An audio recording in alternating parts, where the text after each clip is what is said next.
McConnell retire for what he just did to Trump. Sean Hannity is fed up with the do-nothing GOP who seem hell-bent on blocking, not passing, Trump's agenda. And he is kicking ass and taking names. Advertisement. Specifically, Senate Majority Leader Mitch McConnell. Early today, Sean Hannity demanded the Republican senator retire for what he did to Trump.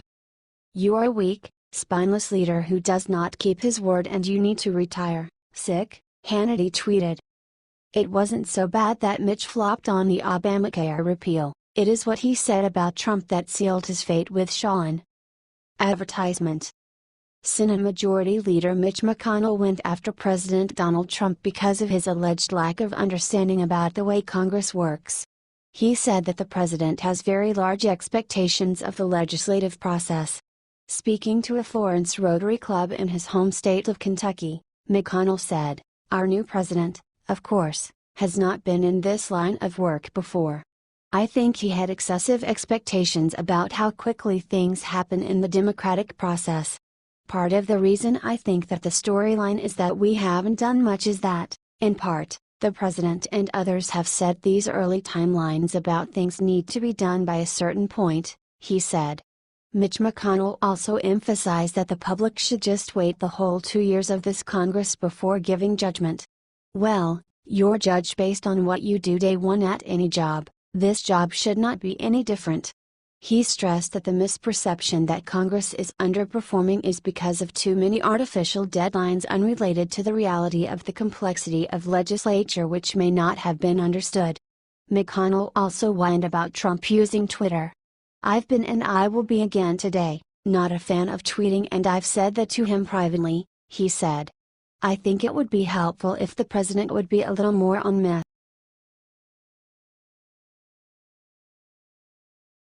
Trump sends feds into Michigan for ICE raid, discover America's worst nightmare hiding in plain sight.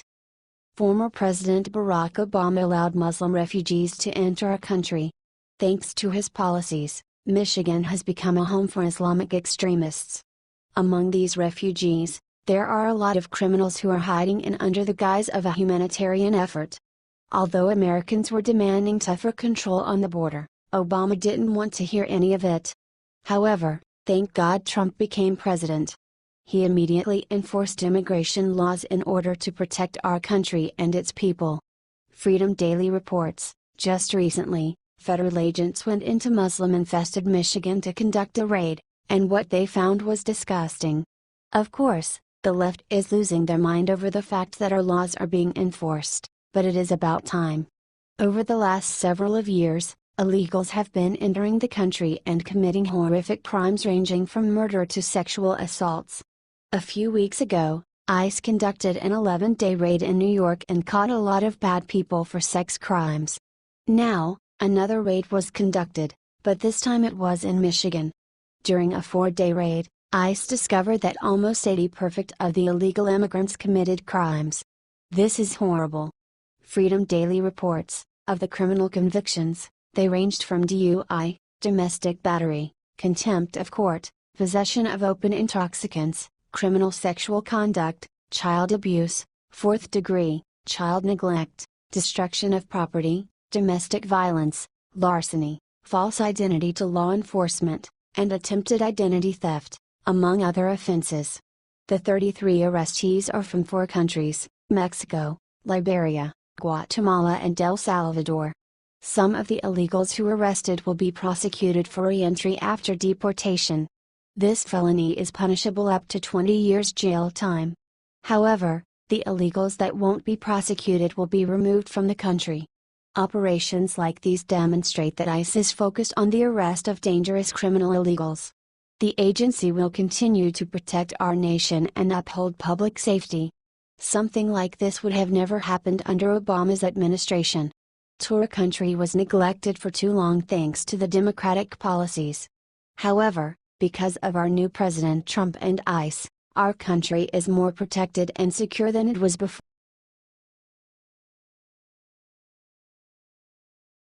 Maxine Waters' nightmare confirmed, she just realized her worst fears. Representative hopeful Omar Navarro has had enough of the liberals in California ruining the state and the nation. He's only 28 years old, but that isn't stopping him from challenging Maxine Waters in the 2018 election for the 43rd Congressional District. When I realized Maxine Waters was my representative, I said, wow, this person is representing me. How are people electing this person year after year? Navarro said. I started doing research and looking into her background, and I did not see one candidate running a legitimate campaign against her in 27 years. Advertisement. During an interview, Navarro made it very clear that liberal politicians are destroying their own counties and states for a quick buck. He isn't ready to let the country say die yet. Maxine Waters is an example of someone who has ruined their district. Navarro was born in Inglewood, California, and spent a significant portion of his life in Hawthorne and Torrance. He said that played a significant role in his decision to run in the 43rd District against Waters because he knows the region and its people. He quit from operating as the Torrance Traffic Commission 2 weeks ago. This isn't his first run. He ran against the awful globalist in 2016. He had only raised about $3,000 for his initial run against Waters, compared to the $650,000 she spent against him. But I still got 25% of the vote, which was quite humbling to even receive that type of vote with the amount of money I spent. He added, I learned a lot from that election, and said, it was an honor for me to be on the ballot with Donald Trump too. So far this year, he has outraised Waters in individual contributions by $5,000. This is a man on a mission against a political machine that favors the corrupt. Navarro attended El Camino College in Torrance with a drive to pursue business administration. He later on transferred to ITT Tech and got his degree in criminal justice. Then he went on to USC and studied information security. He has also worked for Samsung and Sony. He said one of his best jobs was being paid to play video games, which he did while working for the government. Last week, Navarro held a fundraiser at the Trump National Golf Club in Rancho Palos Verdes. Maxine Waters, if you're listening, I'm coming for you. Omar Navarro is campaigning on a bevy of issues. They include job creation, solving the homeless problem, preserving the Second Amendment, incentivizing legal immigration, business growth, job creation, and better care for the veterans. What are we doing for our homeless veterans? Navarro asked. I don't like seeing people that protected our freedoms ending up in the streets, Navarro said. On immigration, he added, I'm a big supporter of people coming here through the right process. My mom came from the northern part of Mexico and my father came from Havana, Cuba. But they both did it right. They didn't break any laws. They respected the law. If Trump had a 2% chance, what do you give Navarro? Advertisement. Share this story.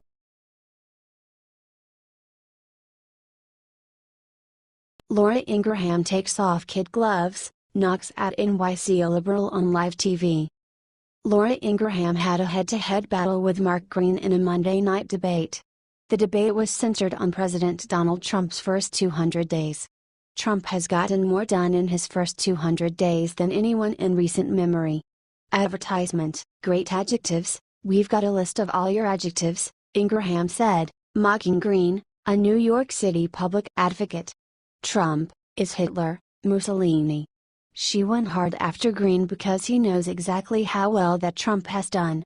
He is just another liberal who wants to deface the Trump White House to stop him from doing his job.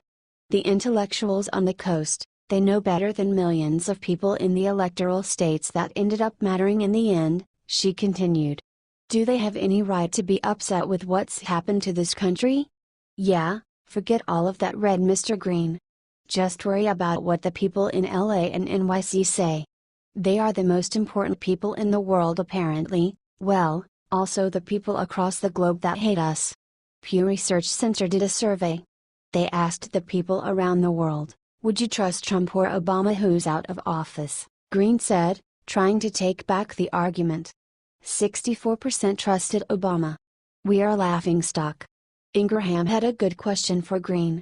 She wanted to know if the Democrats have a good plan for 2018. They clearly do not. So, we've established in your view Trump's the worst. Mark, pipe down for a minute, Ingraham said, clearly annoyed. Okay, what next for you? What next for you and the Democrat Party? What do you have to offer those middle-class voters? What do you think about this? Do you want to see the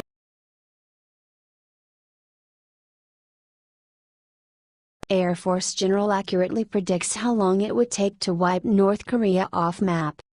Retired U.S. Air Force Lieutenant General Tom McInerney made an announcement on Fox News on Monday. He said that if the North Korean regime decided to launch a nuclear attack on the U.S. or South Korea, the despotic regime would only about 15 minutes to enjoy it because then the country would no longer exist.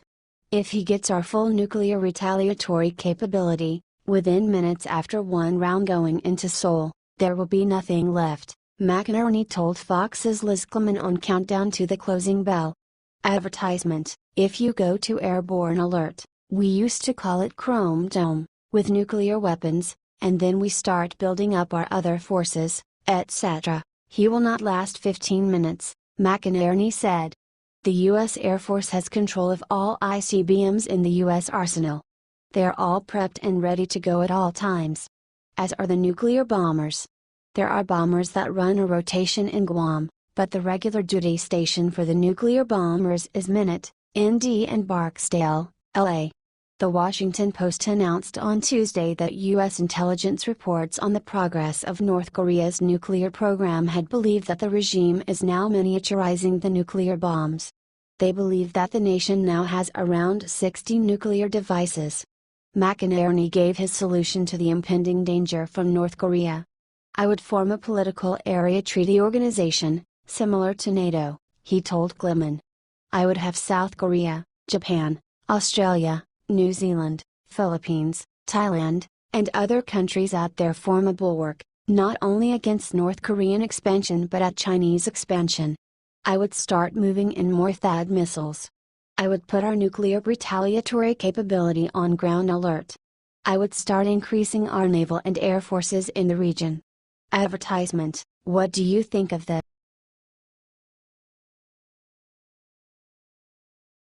Turncoat GOP senator who caved on Obamacare repeal gets exactly what he deserves. Danny Tarkanian, the son of a legendary Nevada college basketball coach who has run for office several times, announced Tuesday morning that he will challenge GOP Senator Dean Heller in Nevada's Republican primary next year. The challenger made the announcement on Fox and Friends, and he went after Heller for being a never-Trumper. He also believes that the way Heller behaves gave Nevada to Clinton during the 2016 election. Advertisement: so many people have contacted me in the past few months, saying you got to run against Dean Heller, Tarkanian said. They understand, like I do, that we're never going to make America great again unless we have senators in office supporting President Trump. Dean Heller wasn't just one of the first never-Trumpers in the state of Nevada, he was one of the most influential. He actually helped Hillary Clinton win the state of Nevada. It is nice to see someone to challenge an establishment GOP senator like Dean Heller. Tarkanian may not be the best challenger because he has failed to win in previous office runs. It's actually worrisome that these are the only people standing up to people like Heller. Dean Heller is a traitor. He is a Democrat in a Republican suit. Heller was one of 6 turncoats on the repeal of Obamacare. There has been no real vote to repeal Obamacare. But on the closest thing the GOP has advanced this year, Dean Heller was a traitor. In 2015, a repeal bill, one that repealed as much of Obamacare as possible without 60 votes, was passed by a majority of the Senate. Among the people who voted for that bill were Dean Heller, John McCain, Shelley Moore Capito, Lisa Murkowski, Lamar Alexander, and Rob Portman.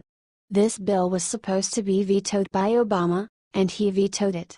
With a skinny repeal vote, the GOP has managed to muddy the waters on who actually opposed Obamacare repeal. Heller is avowed to stopping Obamacare from being repealed. Advertisement: what do you think?